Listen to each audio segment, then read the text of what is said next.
Hey everyone, and welcome back to FSi DFS. I'm McKinley412. I'm one of the MLB coaches here.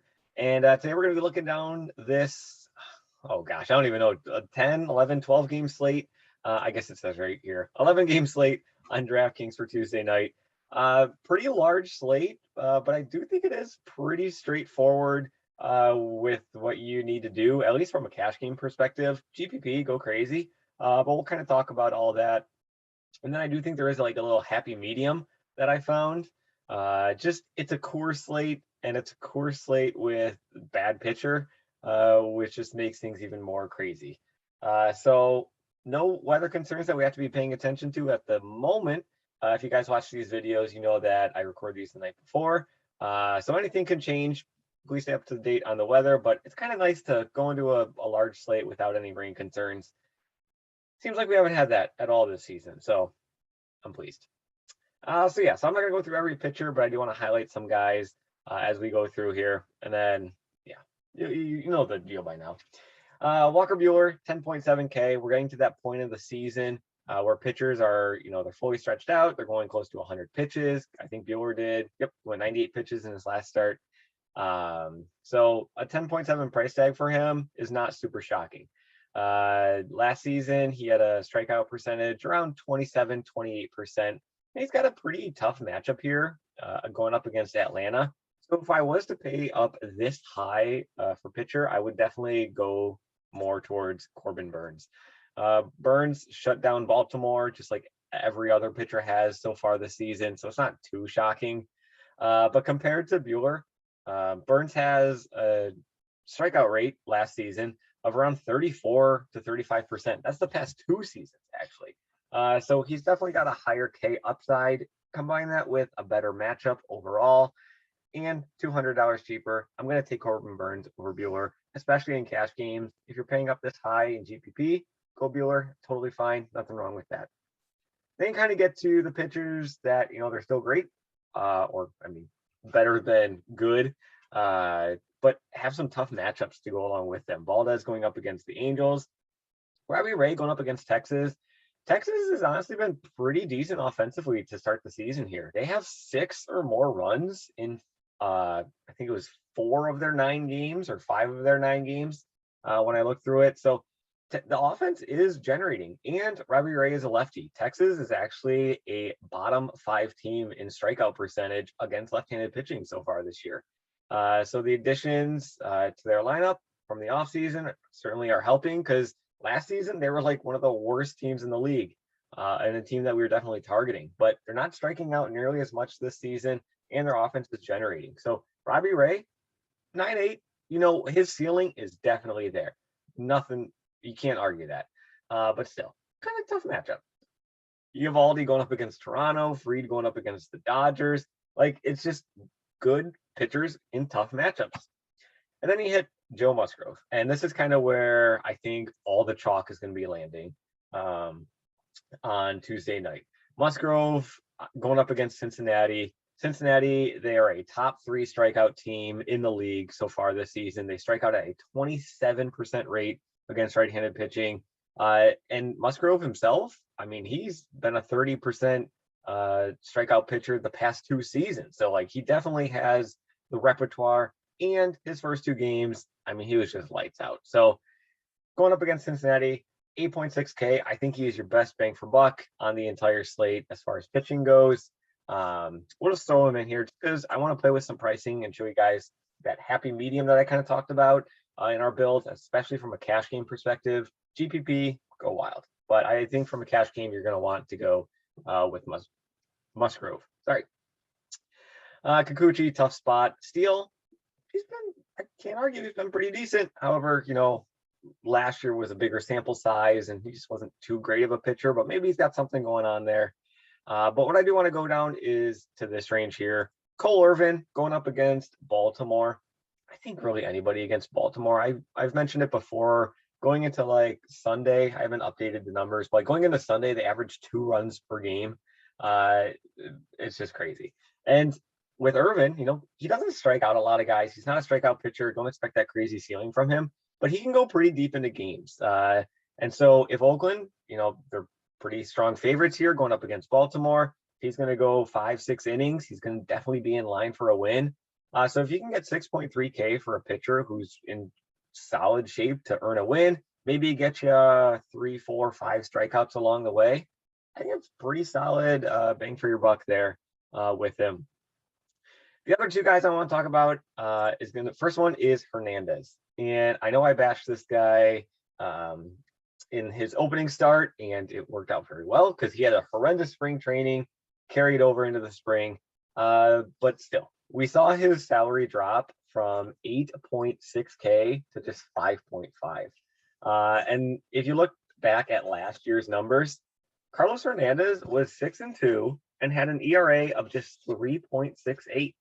That's pretty decent. 6-2 ERA of 3.68. He had a strikeout rate in the low 20% range. So he's going up against Minnesota. In 2 of their 3 games without Buxton, they scored 0 and 1 run.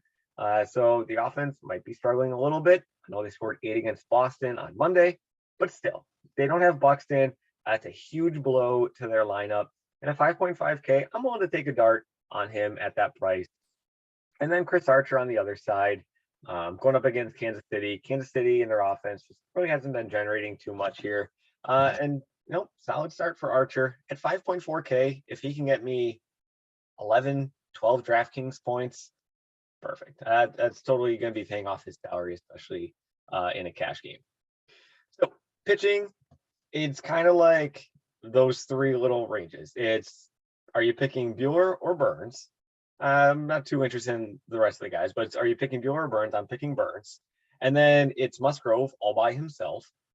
And then it's the guys way down low. It's going to be Cole Irvin. And I mean, I don't mind Hernandez. I'd go Hernandez or Archer, maybe. I don't know. I'm still debating that one. But yeah, those are like your 3 zones. So if you go Musgrove and if you go Corbin Burns, you are down to 3.8K remaining. And this is where the tricky part comes into play. If you've played DFS for a while, Coors Field can really mess up your lineup. So let's go to Philadelphia. They're going to be the ultimate chalk stack, especially in cash games, going up against Freeland. Freeland has had a disastrous start to the year in his first 2 starts.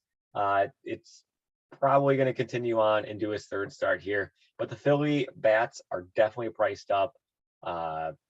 Very expensive. So if you go Musgrove and Burns, and say you just want 3 guys, we'll go with Harper, we'll throw in Hoskins, we won't even go the most expensive, and we'll go Real Muto. You throw in those 3 guys, you're down to 2.8K remaining. It's going to be near impossible. So like what you could do is you could take Musgrove out. I mean, I'm not sure I'd really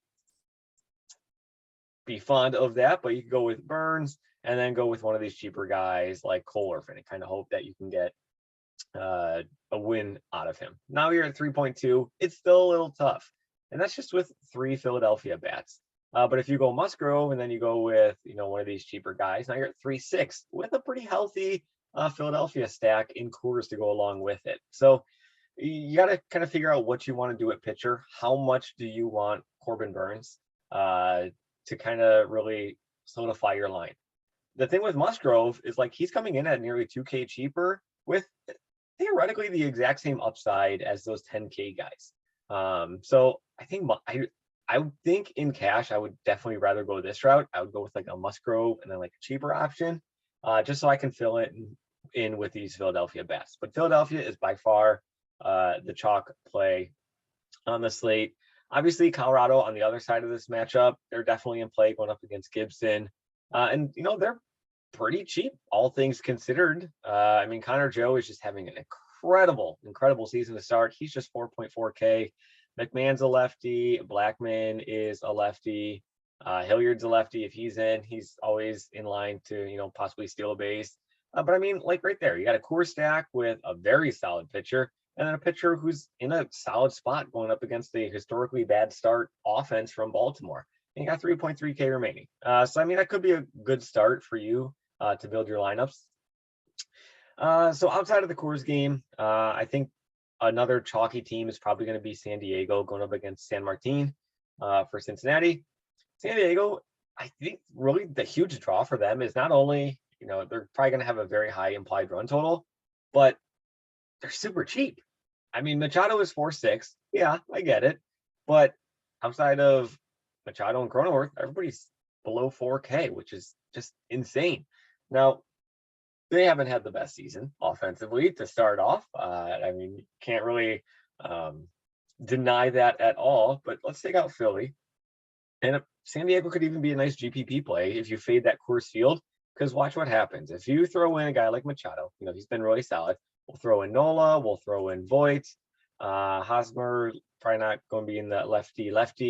We'll just throw in Will Myers. Just guess. So we'll take out Irvin. We'll keep Musgrove in. And then let's go and throw in Corbin Burns and see what happens. Now we're at 4K remaining. So, I mean, you could go with the San Diego stack and pretty much put in whoever you want. Obviously, maybe not the Philadelphia bats, but if you want to go on the Colorado side, you can easily fit those guys in, no problem. Outside of San Diego, I do have some interest in Oakland going up against Ellis. Ellis has really struggled in his first 2 starts so far this season. So pretty much can't go wrong with Oakland. And I really think that's kind of like where a lot of the ownership is going to be landing. It's going to be in this Coors game, obviously. San Diego because of their pricing, and then Oakland also because of their matchup. And the GPP side of things, the Dodgers are always in play as a GPP just with their bats and what they can do. Toronto and Boston both have a relatively tough pitching matchup, but man, these offenses are absolutely loaded. If you don't want to use the salary and paying for the Philadelphia bats, but you still want to use that much salary, you can turn to these 2 teams and you're going to get a 10th of the ownership that's going to be on Philadelphia with, probably better talent, or I mean, definitely better hitting talent in this game, but just in a tougher matchup. But maybe they have a bad game. Who knows? We'll see. I think Arizona is another very intriguing play going up against Adon. I'll admit, I don't know too much about this Washington pitcher. But hasn't been too pretty to start off here. Sorry, when I said Ellis, his first two starts were terrible, I meant this guy. His first 2 starts were terrible. You can see he's letting up home runs. He even let up 600 runs against Pittsburgh. Arizona, not a great team. They're a terrible offense. I think they're like a bottom 3 offense in the league so far this season. But hey, that's when you want to get them, right? When nobody else is going to be on them and you like their matchup. So pretty cheap overall. Ketel Marte, obviously, is kind of like the guy that you're paying attention to. Seth Beer, this is a rookie, just fantastic rookie. Varsho, you don't mind him whenever he's in. But yeah, I think you can go with an Arizona stack and really separate yourself. Not that ownership is going to be too crazy on such a large slate, but if you, in those like 150 max, Arizona, I don't mind them at all. Last team that's on my notes here, it's going to be Milwaukee. Going up against Brubaker, especially those lefties. Yelich, I mean, he just hit that grand slam on Monday night, so don't mind him there. Wong at just 4.1K. It's not the best prices on these guys. Like, they are a little bit expensive. Tellez at 2.9. But all things considered, you can pretty much fit in Musgrove. You can fit in Burns if you get away from those Philadelphia bats. But if you do want those Philadelphia bats, you're pretty much going to have to go with a decision. Are you going to go Musgrove and like a cheaper play, or are you going to go with like Corbin Burns or a Walker Buehler and a cheaper play?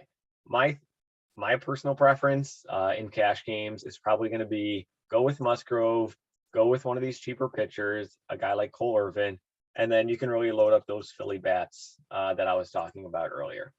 And yeah, I mean, that pretty much covers the slate. I think it's a pretty straightforward slate, given the size of it all. But yeah, Musgrove, go cheap. Let's just see how many Philly bats you can get in there. Segura, pretty expensive. Bohm's pretty cheap. I think he's what, 3.8 if he goes in there. Veerling, I think he was 2.8. He was in on Monday night. Maybe he'll be in again. Who knows?